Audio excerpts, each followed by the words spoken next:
welcome back to Radcliffe Radio, where the Borough have the opportunity to win back-to-back games for the first time since the 22nd of October.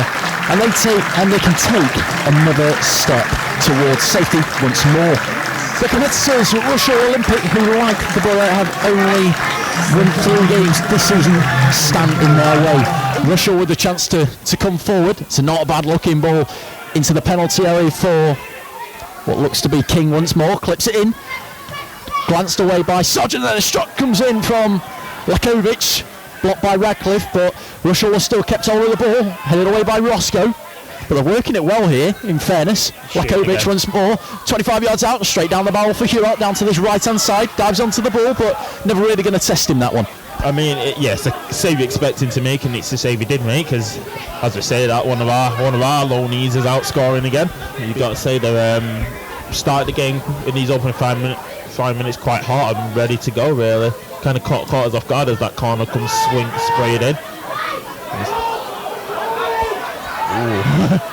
I think they had a case. So do I. When I think about it, it's a great.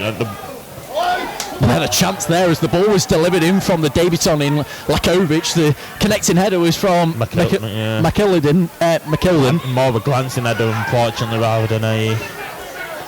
Probably the execution was off again. Yeah, similar kind of story, isn't it, for Rushall?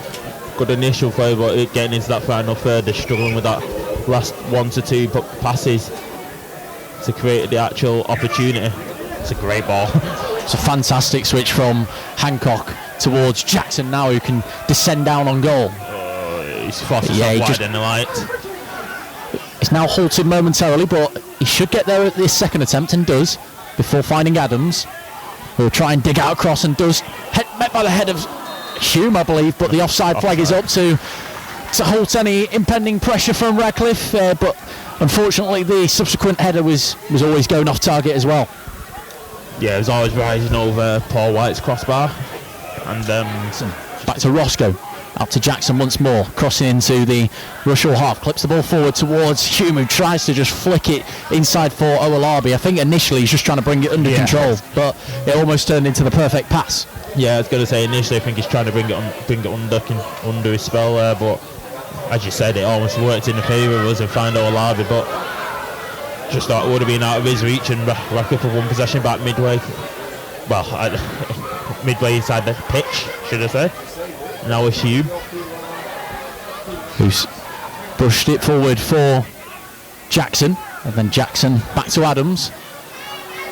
Thinks about the shot, opts against it, and then across to Sargent, out to that left-hand side for Dorrow, returns the ball towards Sargent once more, and then Dorrow in this towards the left-hand byline, and it's in the back of the net! Jordan Hume makes it successive goals, and Radcliffe do take the lead in this one. A fantastic ball across the face of the 6-yard box by Mo Dorrow, who makes his first start in Radcliffe colours, and there was Jordan Hume, the man in form, pokes the ball home past Paul White, and that's probably the first real chance from either side, but it's the first chance that results in a goal, Anton.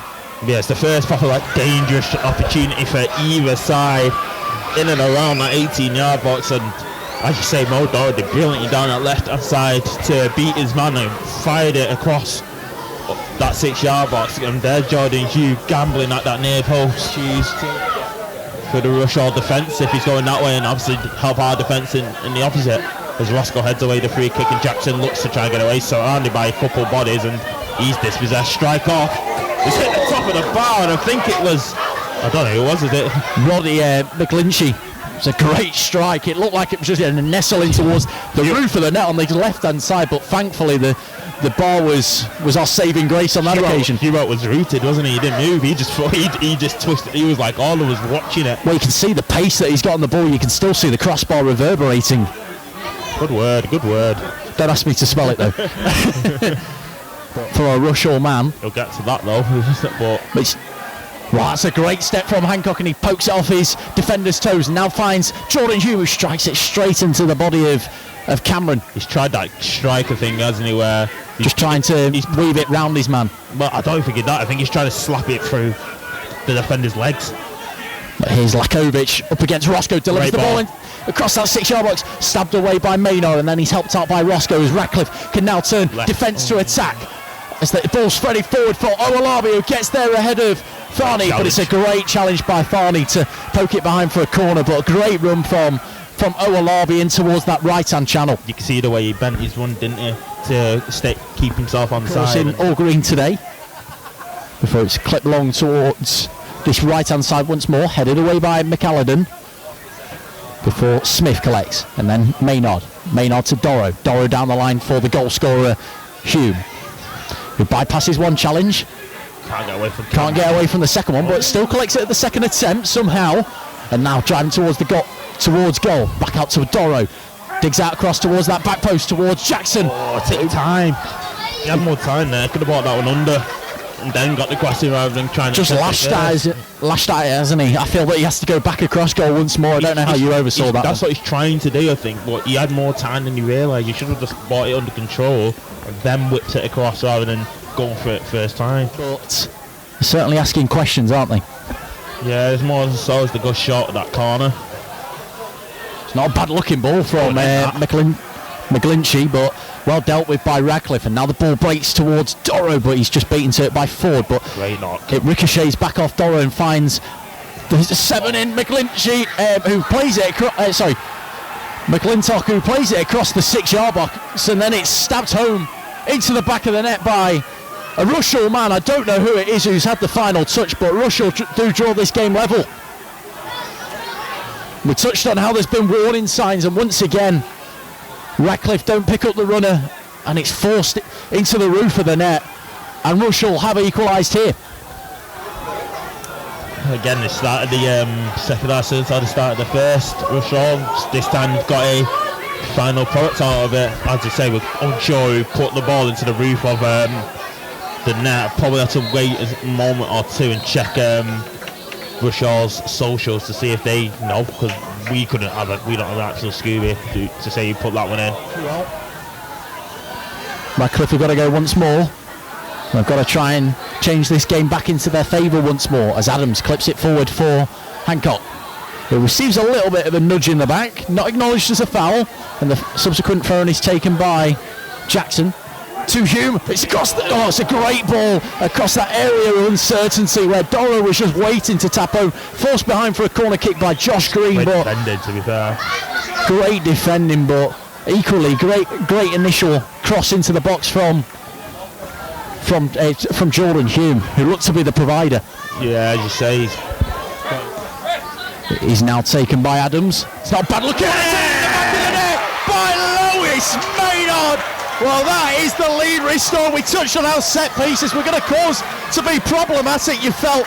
And there was Lewis Maynard to head home his first goal of the season. And it's a fantastic finish out of the reach of Paul White. And just as the Picts were starting to grow back into confidence, Radcliffe just deflate the Picts once more. Exactly the response you want as soon as you're going to go down. A couple of minutes later, go score. And they spray it across this left-hand side for Lakovic, who's up against Roscoe. He's not fouled him. He just stood his ground. Didn't challenge his man. I thought he left the trailing leg out, but he didn't, did he? No, he's gone to challenge for the ball. He's seen that Lakovic is in that mindset as to whether to take on the shot. I think he's seen that contact coming, but here's a chance for Sargent. 25 yards out, clips the ball in. He had to be offside. He had to be. He was so far. And as a response to this bit of pressure, looks like it's a triple change. We were alluding to whether there'd just be the one change sometime soon, but they're actually electing to make a triple change. It's forward-looking pass towards Danny King, who does well to bring it out of the sky beautifully. And now at the feet of Thomas, just inside the Radcliffe half. Forward for Green, who's receiving all sorts of pressure from Weaver before he's forced across to Cameron in this pocket of space in the middle of the park. To his defensive partner in Fairney. Fairney out to McAlladon. It's a foot race between Roscoe and the oncoming attacker, one that Roscoe wins and allows Radcliffe to collect the ball. Quick 1-2 between Fawley and Hume, and now it's a marauding run from Fawley, something that we typically associate with what Fawley just fires it straight at the feet of White, who forces it behind for a corner, but there was the free man at the back post in Weaver Yeah, just doesn't seem, does he? Yeah, he had his arms aloft in the air. It's like, why have you not squared it for me? But going to be interesting to see how they set up from this long throw, because we've not seen this as of yet. But it's Josh Green who takes. Got decent. Headed away initially by Smith before it's played back in by Rushall before Maynard clears away. Claims for a foul are quickly ignored before the ball's played in towards that back post towards Cameron. It's just off the side netting, but that's a chance for Rushall. Half chance because of the angle where Cameron is really, and it's decent enough keeping from Hewitt, who's able to recognise that it's going to be going into his side netting as Radcliffe are preparing another change. It's not necessarily a bad thing going through the keeper's legs from that angle, but the corner comes in from Walker. It's gone all the way through. Maynard is closest to it, probably Radcliffe blue, but it's been kept in. Well, that's a great challenge. So, well won by Hume, but it was always going to be sanctioned, wasn't it? And that is the first yellow card of the game. It's only taken 80 minutes. Gotta say, Dudley with this free kick to Lofton towards that near post. Back of the net. 5 for Roscoe this season. Fantastic header which catches out. Paul White and Radcliffe do now have a 2-goal cushion here at the Newman Stadium. It's now Radcliffe 3, Rushall Olympic 1. 81 minutes into the game, as you say, Brad Roscoe with his 5th goal of the campaign since joining from Hyde, and what a bullet header that was. The placement was each perfect for Roscoe. There was only really one place that he could nestle it towards before it's played out towards Lakovic. Then Thomas once more. Inside now for Martin. Cross towards the 15 and Green, who delivers a good looking ball in. The first contact is a Rushall one. Radcliffe think that it's gone out of play for a goal kick, but it hasn't. Rushall have got it in the penalty area now. It's forced back to the 17 who struck it well. 17 in Martin, who strikes it well, but the final touch comes off a Radcliffe body and it forces it behind for another corner kick, but a crucial intervention you feel, because it's probably arrowing towards that bottom corner. Yeah, I think something that took them 9 games in total, but for good value in the end, you'd say. Yeah, indeed, definitely. I'd agree with that. So it's cleared away once more for full time. Another time. Another corner kick, but that one man on it. That is the final action of this one, and it does end Radcliffe 3, Rushall 1. Well, it's probably the tale of two halves, but Radcliffe won't mind. They do pick up all 3 points.